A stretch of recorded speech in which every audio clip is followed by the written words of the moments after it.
Vamos lá, está com o teu livro aí? Estou sim, estou sim. Então, aqui a gente terminou um pouquinho antes aí, o parágrafo da rejeição fatal, né? Lembrar em cima da rejeição fatal aí, logo no início diz, né? Isso me lembra de um ditado que eu vi há muito tempo, mais ou menos assim: se você precisa de dinheiro, não peça por ele. Pergunte-se por que precisa dele. Nunca entendi até aquela experiência com um homem que me deu uma grande quantia de dinheiro.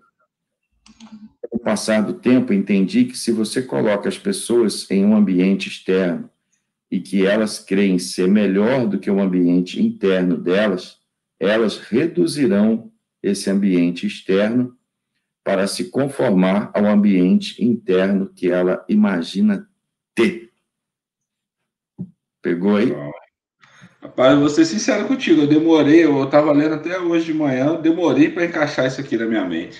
Agora que você leu aí que eu consegui compreender. Tremenda palavra, né? A pessoa está num ambiente externo que ela crê ser melhor do que o ambiente interno delas. Ela reduz, quer dizer, isso aí vai um pouco com a palavra que vai ser lida embaixo, né, sobre rejeição fatal, mas que também mexeu muito comigo, muito, muito. Mais para frente ainda no livro ele vai falar mais sobre isso, mas é impressionante como a gente justifica a nossa prosperidade, o nosso crescimento, a nossa mudança de vida, né, naquilo que Deus está fazendo. A gente tenta sempre diminuir ou com o bem próprio que a gente tem, casa, carro, vida, escola, tal, ou sim com uma palavra diminuindo aquilo que a gente recebeu, né? Em vez de a gente glorificar e querer, às vezes, que entender que o que Deus está fazendo não é só para nós, como a palavra que a gente já deu aqui naquele outras passagens sobre Pedro, né? Aquilo que Deus derrama sobre o barco de Pedro é derramado sobre aqueles que estão próximos. Então, aquilo que Deus está fazendo na nossa vida também está querendo fazer naqueles que estão próximos. Mas quando a gente começa a reduzir por quem a gente imagina ser o ambiente externo, né? E a gente também impede as outras pessoas de viverem aquela prosperidade que Deus começou a derramar, porque a gente não está acreditando ou crendo que a gente mereça, entre aspas, né, aquilo que está acontecendo. Isso aí mexeu muito comigo de manhã. Eu gosto de entender, explicar esse tema aí, esse assunto, de um camarada chamado Bob Harris, que ele ele só prega sobre crescimento, né? Deus deu uma prosperidade muito grande e ele começou a ter bloqueios na sua própria mente com aquele crescimento. Aí ele conta assim, que você tende a voltar ao lugar que você pertence. Aí ele explica que ele começou a se adaptar com uma nova realidade, né? Ele mudou a realidade dele. Qual era a nova realidade? Ele sempre ia ministrar numa determinada cidade nos Estados Unidos e ele gosta muito de nadar, de mar, e sempre o pessoal do hotel, como ele ia mensalmente lá, já tinha o quarto dele preparado, já sabia o que ele queria. Isso também é legal, né? Tem determinado hotel que ele se envolve com o cliente e ele já sabe o que vai te agradar. Então, ele é colocado num quarto de frente ao mar. Então, quando ele chegou aquela vez, ele já estava empolgado, impactado, aquele ânimo, né? Tem lugar que você vai com mais expectativa. E quando chegou lá, colocaram ele num quarto atrás.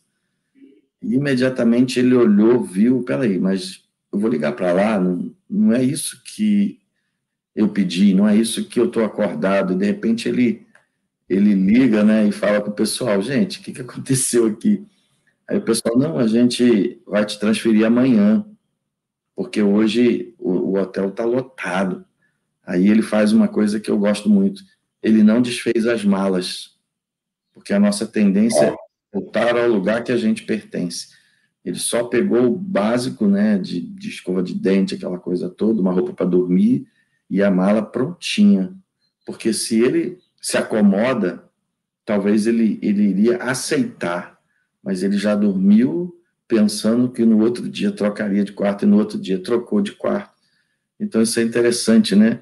eu gosto de uma mensagem que diz assim: não desfaça as suas malas. Mas se o ambiente dele fosse um ambiente menor, ele estaria se conformando com aquele ambiente. Mas como não era, né? Porque você tende a voltar ao lugar que você pertence. Eu trabalho muito isso, que eu viajo. Por melhor que sejam os lugares que eu esteja, nada como a minha casa, nada como o lugar que eu tenho a minha família. Então, voltar para casa está muito conectado às pessoas, ao ambiente, ao meu lugar. Então, você pertence a um lugar. Então, se esse lugar for muito pequeno e diminuído, você vai estar sempre indo, mas quando você expandir o interno, você vai conseguir ir para o externo. Não é isso? Não, eu estou aqui com poucas palavras hoje, porque essa palavra acabou mexendo muito realmente comigo. Eu me encaixei aqui muito nisso, até na continuidade ali, porque quando eu até morava em Rio das Ostras, né, morava naquele condomínio, você conhece um pouco a minha história, eu sempre tentava explicar por que eu estava ali. E aí esse livro veio trazer isso à tona. Falou assim, olha, você está sempre rejeitando ou se adequando, ou justificando o ambiente, a prosperidade, aquilo que Deus está fazendo, com algo que é possível você querer justificar para diminuir aquilo que Deus está fazendo. Isso mexeu, impactou demais comigo agora pela manhã, porque é exatamente isso, né? Você começa a limitar a prosperidade daquilo. Você quer adequar tudo aquilo que você já viveu, a tua mentalidade, para o tamanho daquilo que você imagina que você merece, ou que você acredita que é possível, e chega num nível que você fala, não, isso aqui já é demais para mim, e você acaba voltando para o ambiente que você estava. Me impactei demais com isso aqui. Bora. Se quiser chorar, orar, fica à vontade. Eu tenho liberdade. Não, vamos ler, se você puder, a gente seguir naquela rejeição fatal, que eu acho que fala mais sobre isso, né? Isso aí Isso. Vamos ler. A Letícia chegou aí, meu amigo Emerson. Sejam bem-vindos. Bom ter vocês aqui de manhã, ou pelo Face, ou pelo YouTube. Daqui a pouco a gente vai adaptar o Instagram também. E vamos esticando aí. Vamos lá. Começar a ler o Emerson. Então, vou começar aqui, ó. Quando vivemos em pobreza de alma, a nossa visão de indignidade enraizada em nossa falta de amor próprio é como os dois ímãs se repelissem. Embora essa força de repulsão seja invisível, ela é um poderoso impedimento para qualquer atração. Indignidade e falta de amor próprio são um campo invisível de força, e assim como aqueles ímãs afastam a prosperidade e nos mantêm em pobreza, na verdade, o único jeito de que essa rejeição magnética ser neutralizada é tendo sua resistência vencida por uma influência externa mais forte. Comentário? Não, é em cima daquilo que a gente falou. Eu acho que depois o texto ali vai completar, né? Quer que eu leia o restante ali, por exemplo, ou tu quer comentar? Eu vou falar só um pedacinho para a gente... Isso aí, quando eu li de novo, né? Estou lendo esse livro de novo, mas ele menciona muito sobre o imã, né? Que por mais que quando você coloca ao contrário, né? Eu brinquei muito disso, né? Você empurra, né? Você empurra ele, né? Os dois em cima da mesa, né? E você vai empurrando, ele nunca vai chegar. É uma força invisível, né? É uma força invisível, mas há uma resistência que quanto mais perto você chega, mais aquela distância não aumenta nem diminui. E numa mesa assim, né, que possa se andar, numa linha, né? Vamos falar um pouco aí de matemática, numa linha reta ou semi-reta, você empurra aquilo ali e nunca encontra. Então, se há um bloqueio interno, é como se esses ímãs estivessem virados, não de forma de atração. Você atrai aquilo que você é. Então, quando você começa a meditar na Bíblia e fazer da tua vida os versículos bíblicos, a gente pode dar alguns deles aqui, né, e ao longo do tempo, né, Deus vai multiplicar, você será abençoado ao entrar, abençoado ao sair, você passa a atrair tudo aquilo, porque dentro de você está a prosperidade. Por que Jesus multiplicava, porque ele era o multiplicador, porque a multiplicação era a natureza dele. Então, você não faz força para a sua natureza, é uma lei chamada lei da atração, né? Mas o que me tocou muito era no sentido de autorrejeição, quando eu estou mesmo me rejeitando, achando indigno, né, que você estava explicando da casa, né? Às vezes a pessoa nem perguntou algumas coisas da casa e a gente já justifica e responde o que a pessoa não perguntou. É aquele camarada, quando Jesus vai perguntar o que você quer que eu te faça, ele começa a justificar, não, eu não tenho ninguém para me jogar na água. Jesus não perguntou quem que ele tinha para jogar ele na água quando a água era agitada. Jesus queria saber o que ele queria que fosse feito. Então, muitas vezes tem coisas que são impedidas porque a gente está explicando para Deus a razão de estarmos ali.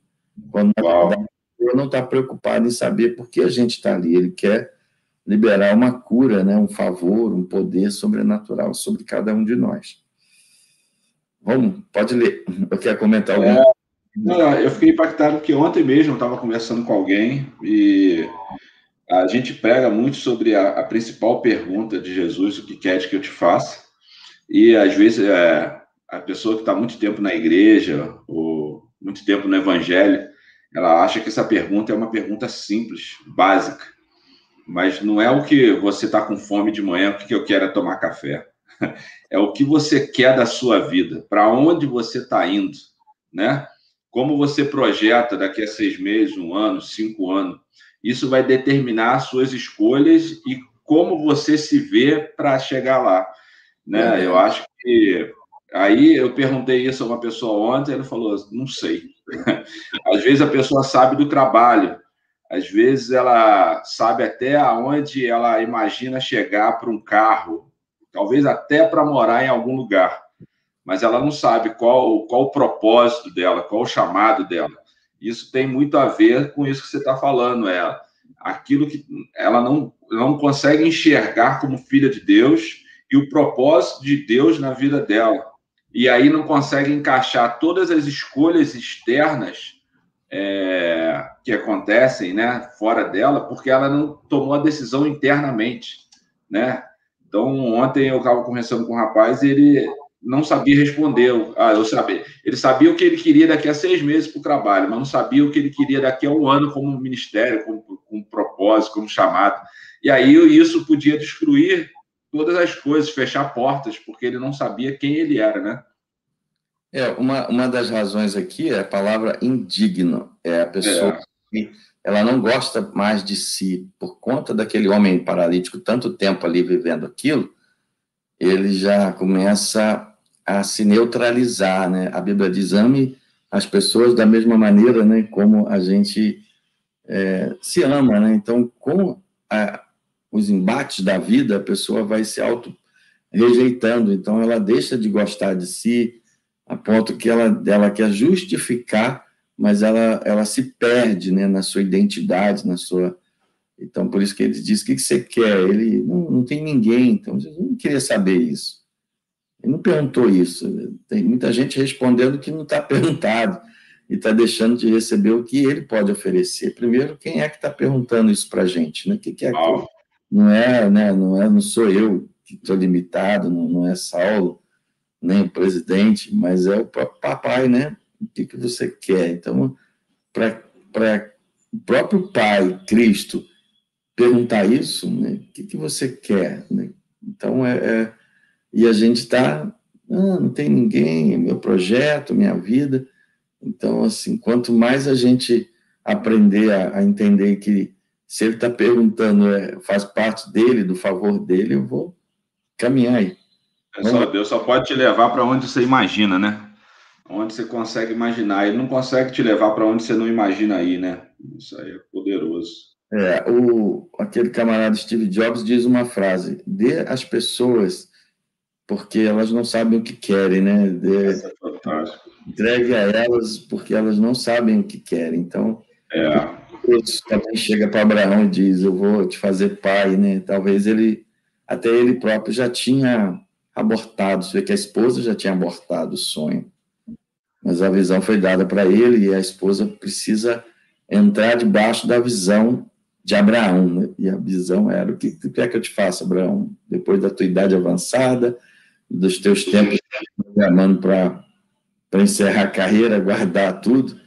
Não, agora que eu vou começar algo na sua vida. Deus pode estar começando algo em muita gente. Chegou aí Afonso, né? Seja bem-vindo, Afonso. Deus abençoe você, Deus abençoe sua casa. Parabéns pelo passeio com a família ontem. Fiquei muito é bom, né? Levar a galera aí. Deus abençoe. Vamos lá? Por exemplo, aqui. Isso. Por exemplo, às vezes o conjunto de habilidades de uma pessoa é maior que o nível de influência magnética negativa dentro dela, o que resultará em períodos de prosperidade externa. Mas esse tipo de prosperidade é insustentável, porque é impossível vencer consistentemente com o nosso talento aquilo que nossa identidade ou mentalidade negativa está rejeitando. Nossa, caramba. Vai comentar aí? Esse pedaço aqui final, né? Porque é impossível vencer consistentemente com o nosso talento aquilo que a nossa identidade ou mentalidade negativa está rejeitando. Quer dizer, independente de que você tenha um talento para sustentar aquela nova postura, oposição, bênção, o que vai sabotar, né? Destruir, ser a bomba que vai explodir com tudo, é quando a mentalidade é negativa, né? Você tem a mentalidade: isso não é para mim, eu não tenho esse melhor. Então, assim, começa a honrar a Deus, que o melhor é para você, não tenha vergonha, porque a maneira de Deus ser glorificado, né? Eu acho que o ponto-chave para a mentalidade boa é que a minha vida glorifique o teu nome, né? Muita gente glorifica a Deus quando vê o avanço que você tem. E nós nos escondemos nas cavernas, né? Em vez de, quando a Bíblia diz, né, tira a lâmpada debaixo da mesa e põe ela no velador, Deus vai pôr você numa montanha, eu vou te exaltar. Ele levantou José. Tu vê que José não tinha uma mentalidade negativa, né? Quem não tem mentalidade negativa, nem na prisão ele é negativo, porque aquilo já está dentro dele. Não são as circunstâncias que vão te formar, porque você já é quem você é e tem uma mentalidade para entender que aquilo é um processo, é um tempo, que você não está no seu lugar. Quando você entende o lugar que você pertence, você volta para aquele lugar.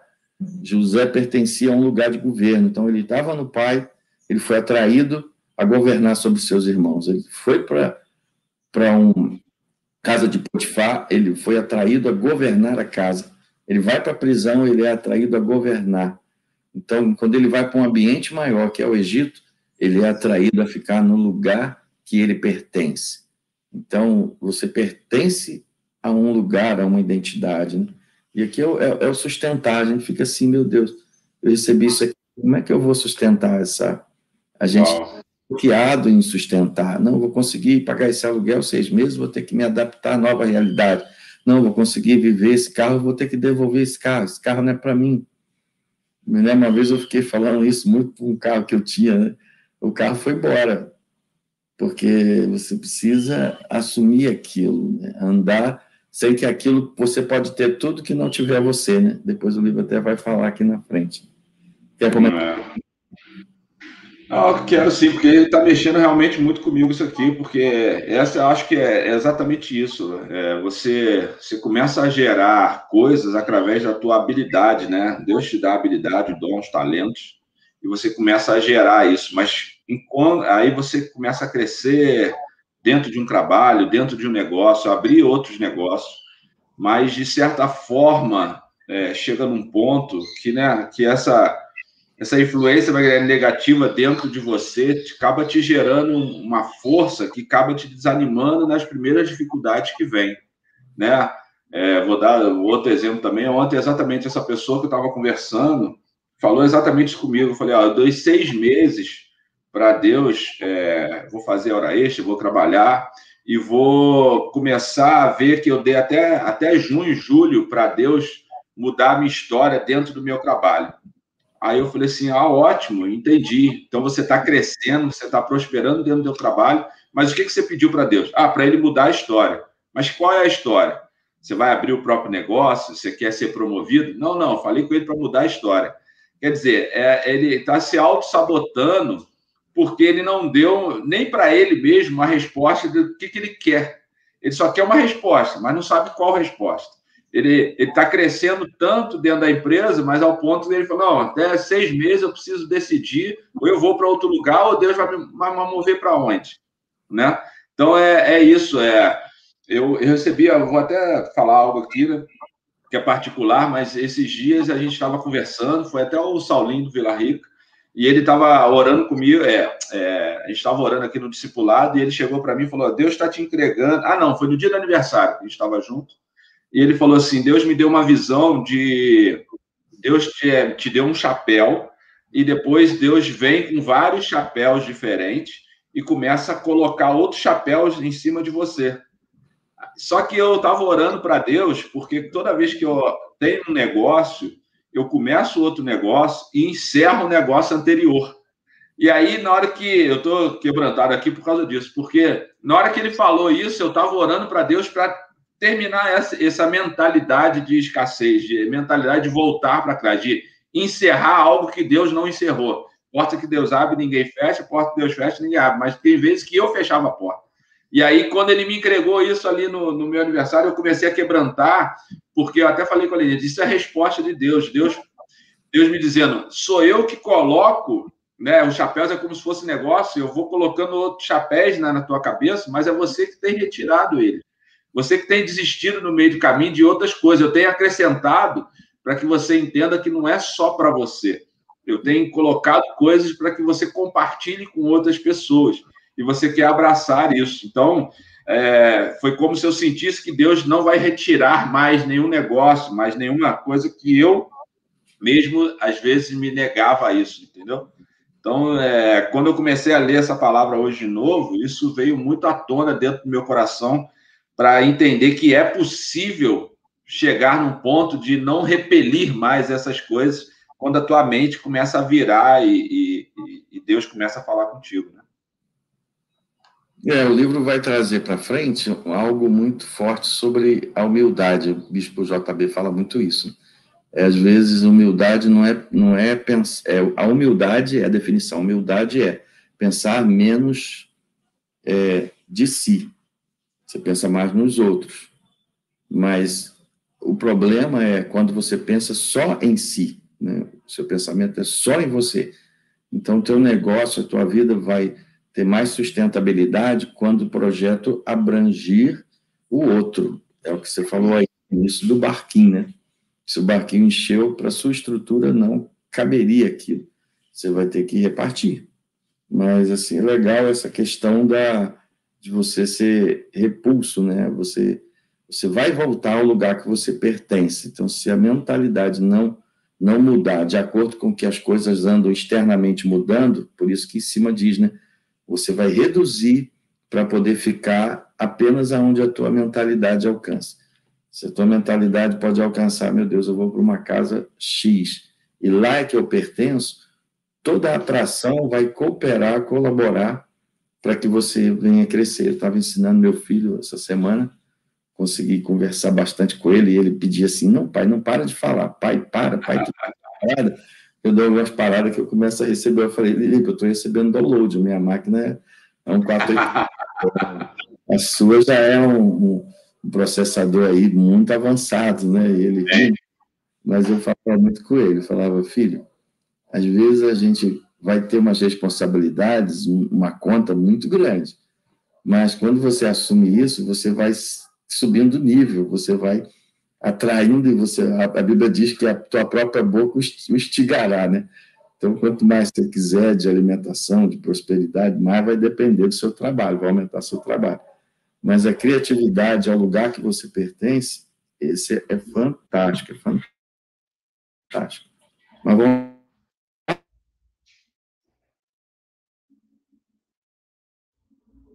Gravou aí tua transmissão, pastorzão.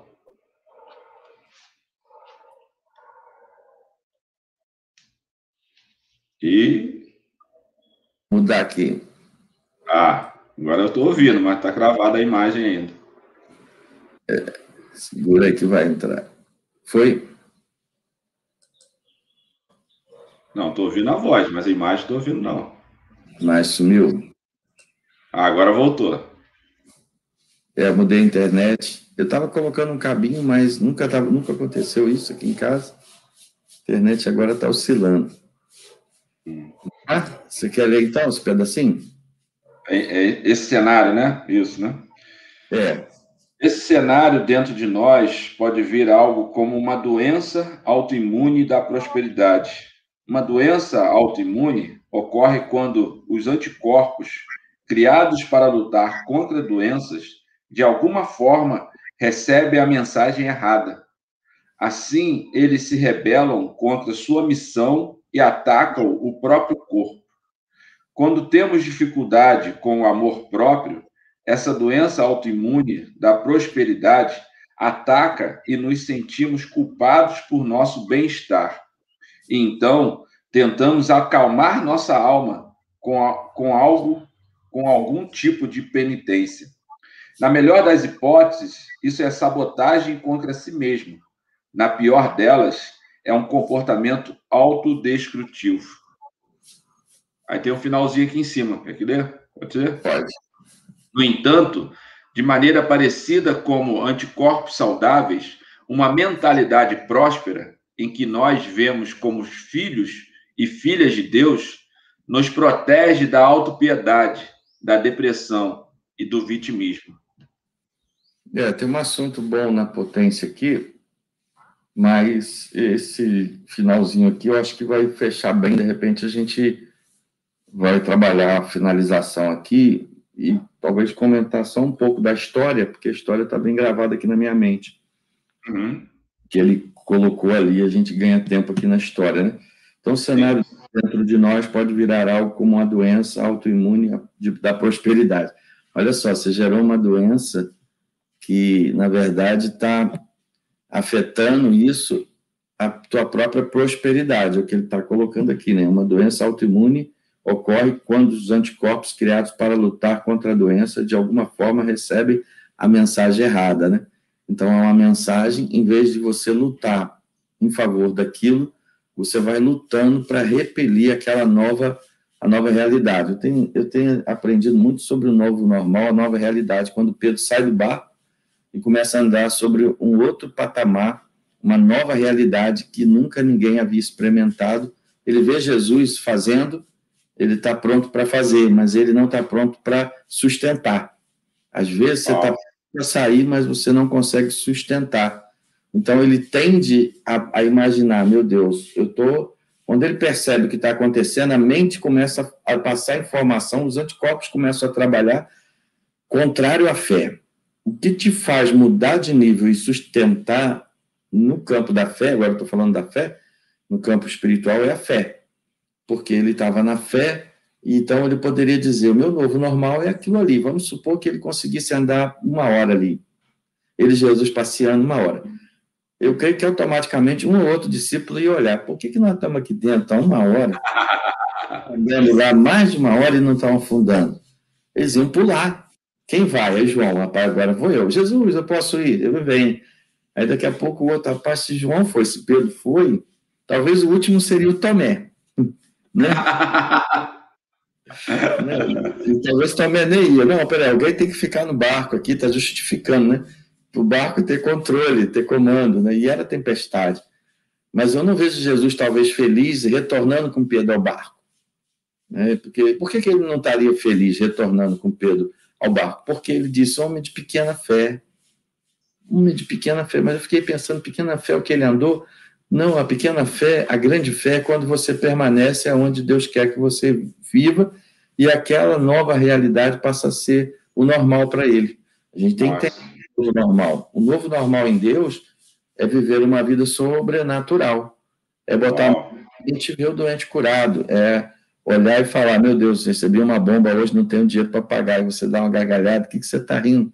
Rapaz, eu já estou vendo Deus enviar, mandar os povos, vai mandar a viúva, vai prosperar. Quantas vezes a gente vai para o monte para que você vai fazer lá, pastor? Estou precisando de R$100. Mas você vai no monte, lá é banco, outro dia riram de mim, eu cheguei em casa por R$100. Assim, a tua fé vai te levar ao impossível, né? Então, esse gatilho da fé. Então, aqui está falando na questão da mentalidade, né? Assim como, então você vê que os anticorpos vão batalhando, então dentro de nós você começa a se auto-sabotar. Assim eles se rebelam contra a sua missão e atacam seu próprio corpo. Quando temos dificuldade com o amor próprio, essa doença autoimune de prosperidade ataca e nos sentimos culpados por nosso bem-estar. Então, o que ataca agora? A culpa, né? O que ataca agora? Valeu, Áurea, a galera está tão quieta que esse pessoal está aí ainda aí. A culpa, né? Então, a culpa e a tal ele usou uma palavra aqui que eu acho legal, penitência, né? Então, você fica se flagelando, se mutilando, você fica se querendo pagar uma conta que já está paga, você vai provocar uma coisa para se sentir bem. Como é que o camarada que peca se sente bem? Flagelando, ele vai fazer... Eu, quando pecava, ia confessar com o padre e falava, reza tanto, depende do pecado, você rezava mais tempo, né? Então, você tinha que pagar uma penitência, sobe não sei o que de joelho, fica de joelho tantas horas. Então, você vai pagar porque aquilo que Jesus já pagou? A Bíblia diz que ele foi ungido para evangelizar os pobres. Há uma pobreza de espírito, né? Pagar não é mudar, né? É isso que eu acho que é o principal, né? Pagar a penitência não é mudar a mentalidade, né? Aí volta para Pedro, né? Você vê, Jesus, quando Pedro está afundando e está na tempestade, Jesus tem que retornar ele para o nível antigo.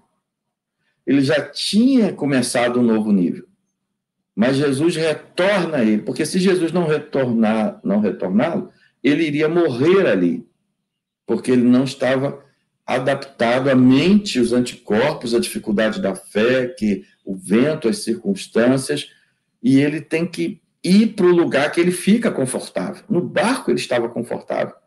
Na água ele começa a andar, mas ele não permanece. Então, assim, muitas vezes Jesus está voltando pessoas para um nível anterior contra a própria vontade de Jesus, porque se deixar ali, ele não vai sobreviver. E aí vai depender de mais uma nova chance, uma nova pressão para você sair do seu ninho, sair da tua toca e viver o sobrenatural que Deus tem para você. Então, ali está falando. Uau, que palavra poderosa, hein, pastor? Uau, hein? Essa palavra aí foi poderosa, hein? Porque voltar, Jesus te leva para o nível anterior, porque você ainda não suportou, ou não se adequou, ainda não consegue suportar o nível que você passou. Eu acho interessante isso, desculpa até te cortar, é porque às vezes a gente que é discípulo, né? Às vezes a gente vê, tipo assim, por que eu estou passando por isso de novo? A gente fala assim, pô, o pastor não sabe que eu já passei por isso. Passou, mas não aprovou. É a mesma coisa você passar por uma série, mas você chega no final do ano e você não consegue ser aprovado, e aí você fica reprovado, você volta para aquela série de novo, tem que passar pelo processo de novo para ser aprovado, né? Achei fenomenal isso. É verdade. Então, eu tive essa revelação essa semana, eu estou trabalhando essa palavra ainda, talvez eu adianto alguma coisa aqui. Amém.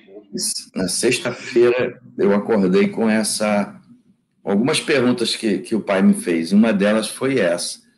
Você acha que eu fiquei feliz em voltar Pedro para o barco? Você vê que estava, de fato, falando com Pedro, né? Homem de pequena fé. Por que duvidaste? Então, Jesus não queria que ele duvidasse, mas o amor de Jesus o retorna, porque ele ainda não estava pronto. Lá na frente, ele vai vivendo essa fase, né, de uma outra maneira. Entenda que aquilo era uma tempestade, entenda que, às vezes, o melhor momento para a mudança de fase, né?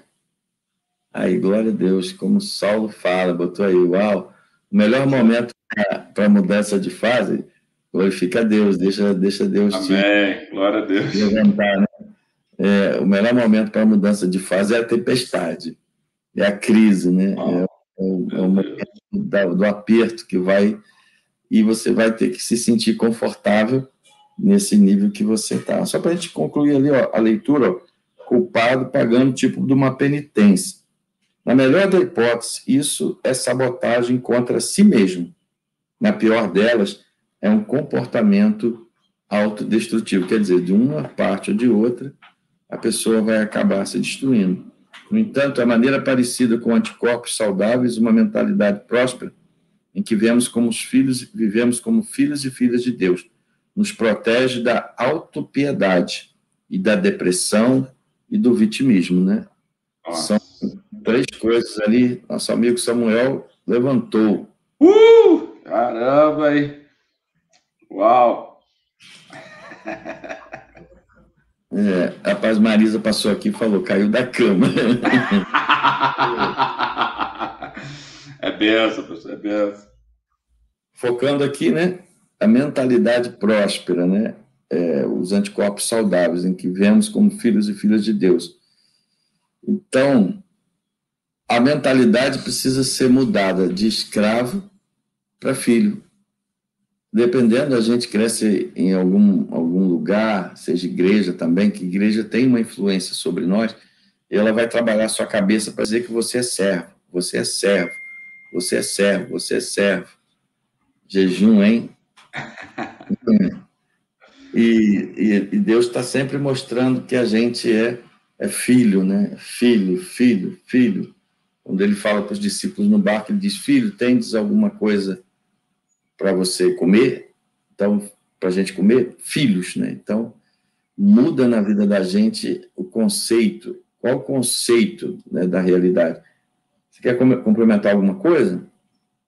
O que me chamou a atenção aqui foi naquela parte ali, assim eles se rebelam contra a sua missão e atacam o seu próprio corpo. Quer dizer, o que eu fiquei impactado com essa mentalidade que você tem trabalhado aqui é que essa mentalidade trabalha contra aquilo que Jesus trouxe, contra a missão que ele nos entregou, de ir por todo mundo, de fazer discípulo, de continuar aquilo que ele veio fazer, né?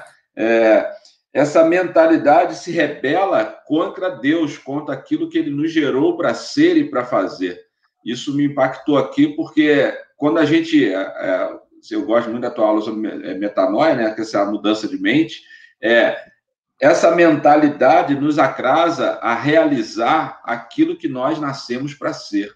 Isso que fiquei impactado. Então, aí, ele vai trabalhar aqui a consequência disso, que é uma mentalidade de autopiedade, de depressão, de vitimismo, mas também o que eu gosto aqui é trabalhar contra aquilo que eu nasci para fazer, para realizar. Eu acho que isso as pessoas vão conseguir compreender que você precisa começar a trabalhar isso não somente por você, mas porque Jesus pagou um alto preço para que você não viva com essa autopiedade, depressão, vitimismo, mas você viva com a mentalidade de prosperidade para você, para o seu esposo, para a sua esposa, para os seus filhos, para a próxima geração. Porque isso, eu preciso lutar contra isso não só para mim, mas tem pessoas esperando que eu me transforme e transforme o ambiente, né? A diferença de vítima, né? O contrário de vítima é vencedor. Então, o vitimismo, ele fica sempre reclamando, né? Tudo ruim é para mim mesmo, eu nunca vou crescer, isso aí é a minha saga. Você não sabe o que eu estou passando, né? Não sabe o que eu estou passando, eu tenho que segurar tudo, eu não suporto mais, eu não estou aguentando. Então, é o vitimismo, né? Eu nasci para ficar dentro do barco, eu não nasci para isso. Então, ele está trabalhando contrário ao plano, contrário aos propósitos que Deus tem para a vida dele. Então, esse é o tal do vitimismo, né? E aí ele entra para o caminho da depressão, né? A depressão é gerada por conta da história passada, a melancolia, o relembrar, né?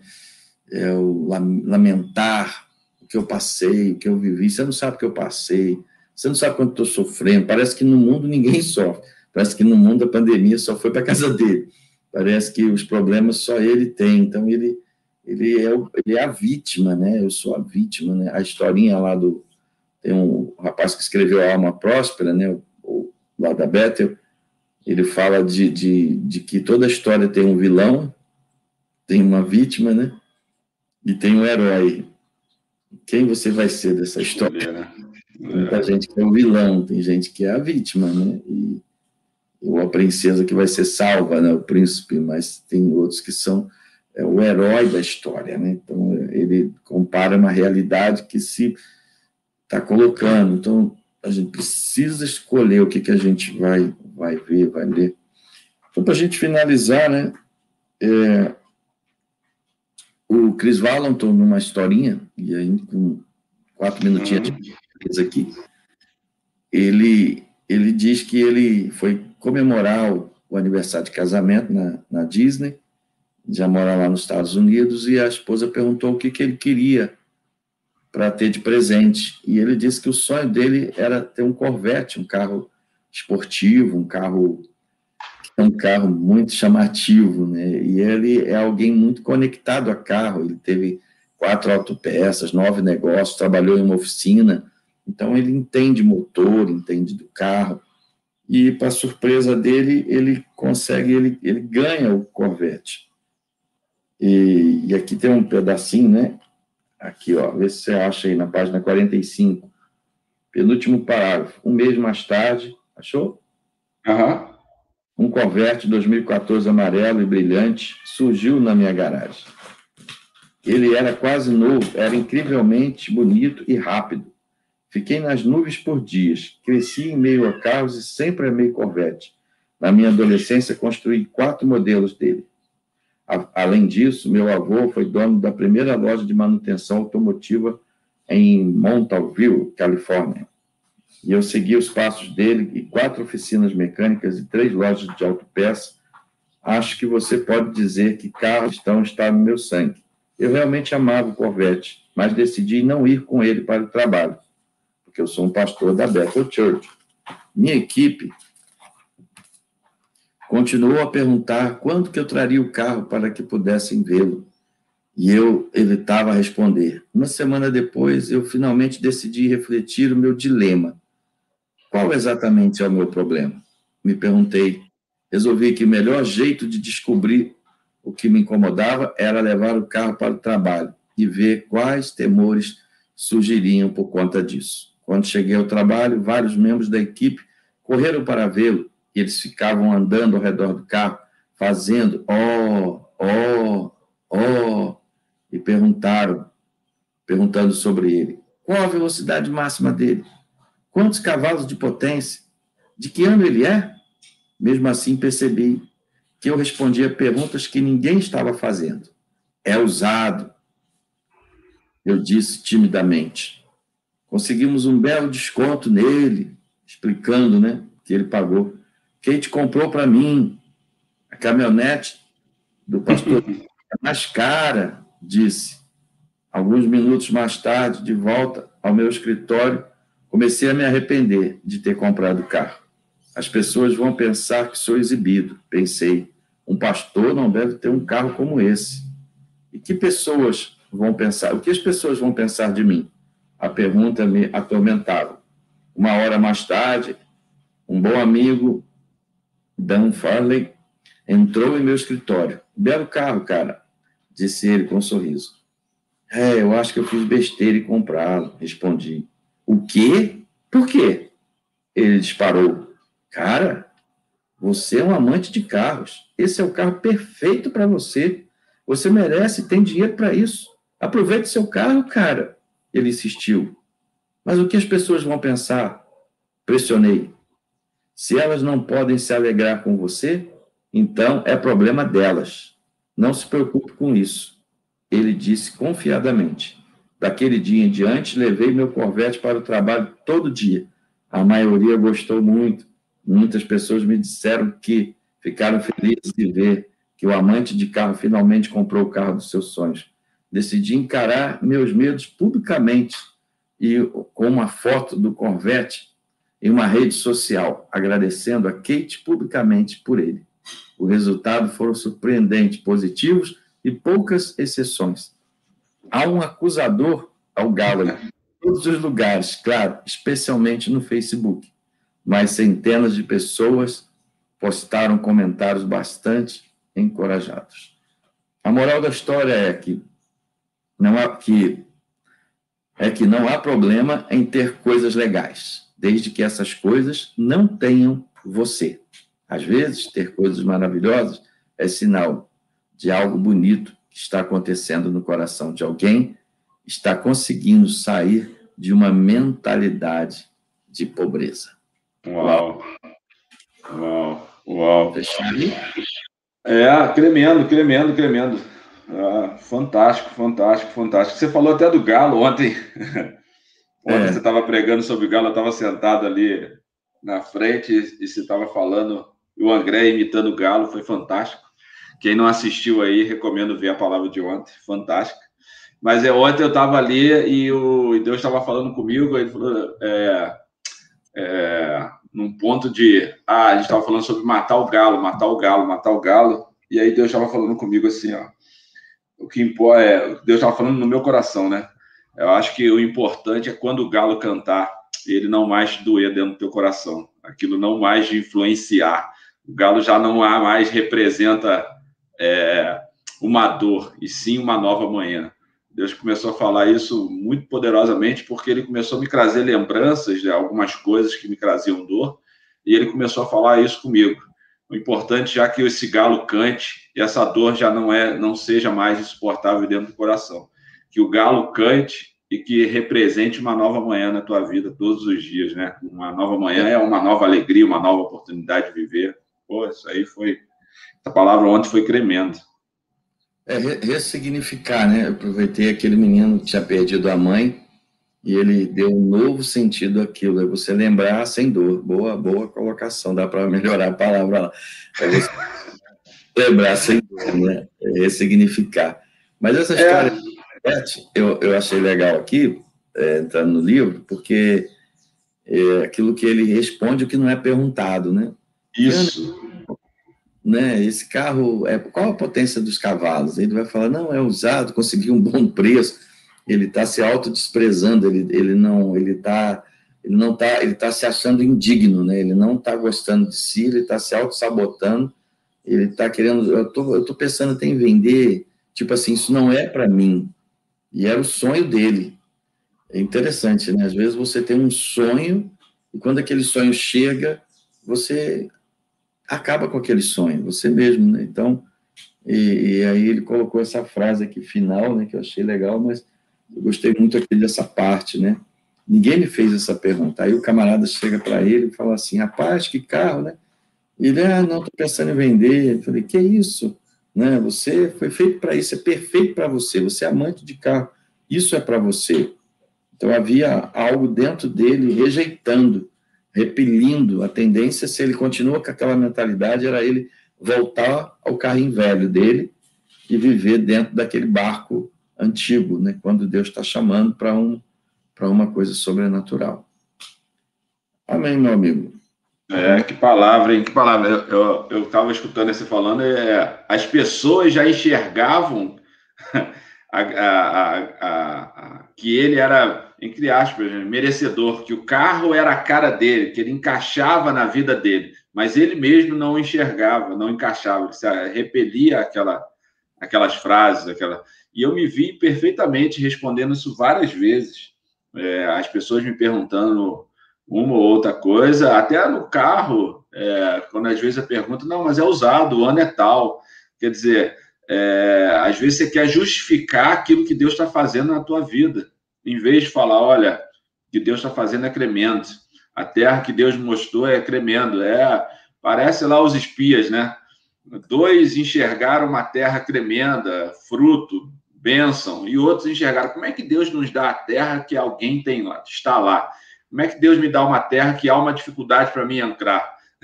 Há gigantes, há uma dificuldade. É exatamente isso, né? A gente chega num certo ponto que a gente começa a repelir aquilo que Deus já declarou sobre a nossa vida, né? As pessoas em volta estão enxergando, isso é muito a ver com chamado, né? Por muito tempo eu não enxerguei meu chamado, por muito tempo eu neguei isso, por muito tempo as pessoas já olhavam e às vezes você começa a negar, não, eu não quero, eu não vou e tal. Eu estou abrangendo aqui porque são coisas que tocou meu coração na hora que eu li essa palavra, né? O que você está negando com aquilo que Deus já te deu para você glorificar, né? Em vez de você glorificar o carro, a casa, o ministério, o chamado, a esposa, o filho, você está, não é bem assim, está diminuindo o que Deus está fazendo, né? Uhum. Boa, boa, boa. Glória a Deus. Eclesiastes 10 fala sobre a mosca morta. Pode danificar um frasco maravilhoso de perfume. Pensamento negativo é uma mosca morta, que vai estragar. Então, se você tem moscas mortas, elas podem danificar um perfume caríssimo, né? Então, precisamos eliminar isso da vida da gente. Amém. Aqui, ó. Terra que mana leite e mel, Deus tem o melhor para nós. Verdade. Amém, Áurea. Tinha o melhor ali, né? E eles estavam querendo ficar no deserto. E aonde eles queriam ficar, quando você não está onde Deus quer que você esteja, aonde você está matando você. 40 jogando e morreu aquele já. Uau! Que palavra. Essa tem que gravar, hein? Pede Samuel e Aura para anotar aí. Ver agora do céu, né? Então, cara, onde Deus não quer que você fique é dar a volta e morrer nesse lugar. E para onde Deus quer que você vá, tem tanto desafio, mas ele já foi contigo, ele está na tua frente e ele vai te dar a graça para você viver, né? Mais e mais. Amém, gente? A gente vai terminar, já superamos o horário aqui, 3 minutos, e vamos orar, abençoar a sua vida, desejar uma boa semana, uma semana de prosperidade. Na quarta-feira a gente está de volta aí para tratar o assunto, né? Amém? Obrigado aí, Áurea, obrigado, Samu. Glaucia está quieto, Josué quieto hoje, gente. Letícia, Alonso, Emerson, Rosângela, Alex, a galera toda aí que participou. Muito obrigado, Deus abençoe sua vida, uma excelente semana. Cada vez mais venha a prosperidade sobre a sua vida. Amém. Considerações aí, Saulão? Quero só deixar que o Galo cantou, independente do que você fez, Jesus te perdoou e disse: levanta, anda, apacenta minhas ovelhas. Que nessa manhã aí, que Deus ressignifique a tua história, que tem um dia inteiro pela frente e que toda vez que o Galo cante, você se alegre com essa nova manhã que Deus tem para nossas vidas aí, em nome de Jesus. Amém. Que ele já não te traz mais dor, né? Amém. Glória a Deus. Notícia aí, amém. Bênção de Deus. Deus abençoe. Gente, vamos divulgar, compartilhar aí a live, multiplicar-se, multiplicadores de semente. Espalhe, se Deus abençoou sua vida, abençoe mais uma vida. Amém. Obrigado. Vamos aí. O Apolo está aí no shopping aí, fazer umas compras. Amém. Amém. Deus abençoe cada um de vocês. Vamos orar?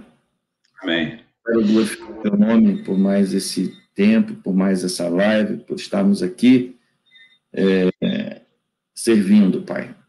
Essa é a nossa missão, não sabotar, mas estarmos já no primeiro momento de uma semana glorificando o teu nome, que tudo que o Senhor venha fazer conosco seja esse emblema, glorificar o nome do Senhor. Que o Senhor nos aumente, que o Senhor abençoe nossa geração, nossos filhos, que a prosperidade seja a realidade dentro e fora de cada um de nós. Como diz o texto, eu quero que vá bem contigo, como vá bem também a tua alma. Hoje o Espírito Santo está trabalhando em nós, para que a nossa alma indo bem, todo o externo seja bem. Que voltemos, Senhor, a ter novos sonhos e a realização de sonhos antigos, de uma realidade que seja verdadeira. Que o nosso mundo venha, que nós venhamos a não justificar o que temos recebido de bênção, mas a glorificar e dizer: foi Papai que nos deu, Papai que nos abençoou. E a palavra diz que o Senhor nos abençoará com toda sorte de bênção nos lugares celestiais. Que a palavra da verdade ocupe o nosso coração, ocupe a nossa mente. Que toda acusação, todo galo que lembrava Pedro de um fracasso, seja ressignificado em nosso coração. Que o galo não seja morto, Senhor, mas que ele continue cantando e mudando o nosso coração, para que quando a gente escute, a gente lembre. É hora de acordar para a vida, acordar para ter um dia que fez o Senhor. Esse é o dia que fez o Senhor. O grande presente em Eclesiastes que diz para nós todos têm acesso ao tempo. O tempo é para todos, como também a sorte. Mas o que vai diferenciar é o que nós estamos fazendo com o tempo que eu tenho. Eu posso servir mais, me dedicar mais, orar mais, amar as pessoas da forma que nós nos amamos. Quando nós não conseguimos nos amar, nós teremos dificuldade em amar nossas esposas, nossos esposos, porque se eu não gosto de mim, de que mais eu vou gostar? Mas quanto mais você amar a você mesmo, da mesma maneira, você vai também amar as outras pessoas. Esse é o caminho da alegria, é o caminho do reino, porque o reino do Senhor é paz. Como o pastor Achille pregou de manhã, que a nossa cidade tenha paz e que a paz dessa cidade transborde no nosso coração. Amém. Que a cidade tenha paz, porque essa paz será grande na nossa vida. Que o nosso coração se encha de alegria, que a gente deixe de ser ranzinza, vitimismo, reclamador, que a gente glorifique pela bicicleta, que a gente glorifique, porque a gratidão te faz pular para o próximo nível. Entender o que vem depois. O que vem depois de nós levantarmos hoje do nosso trabalho, Pai. Dá-nos sabedoria, graça, Pai, e justiça. Muitas vezes a justiça do reino, e eu digo quase sempre, é abrir mão do nosso exclusivo direito para que o meu irmão receba a bênção dele. Jesus se fez pobre por um motivo, para que a gente tenha uma vida ricamente abundante. Ele não disse vida, ele disse que nos daria uma vida abundante. Essa é a realidade que queremos para nós. Desbloqueia a nossa mentalidade, tira essa mosca morta que estraga o perfume, que essa vida abundante seja a vida que a gente venha a desfrutar durante esse dia, cada dia. Essa é a sua segunda-feira. Vá, porque Deus está operando na sua vida, em nome de Jesus Cristo. Amém. Amém. Uau. Glória a Deus. Amém. Glória a Deus. Glória a Deus. Palavrão. Glória a Deus. Bora orar, gente. Se ainda dá tempo, ora um pouquinho. Senão, bora trabalhar. Salão, bora. Valeu, pastorzão. Até quarta. Valeu. Até quarta, em nome de Jesus. Amém.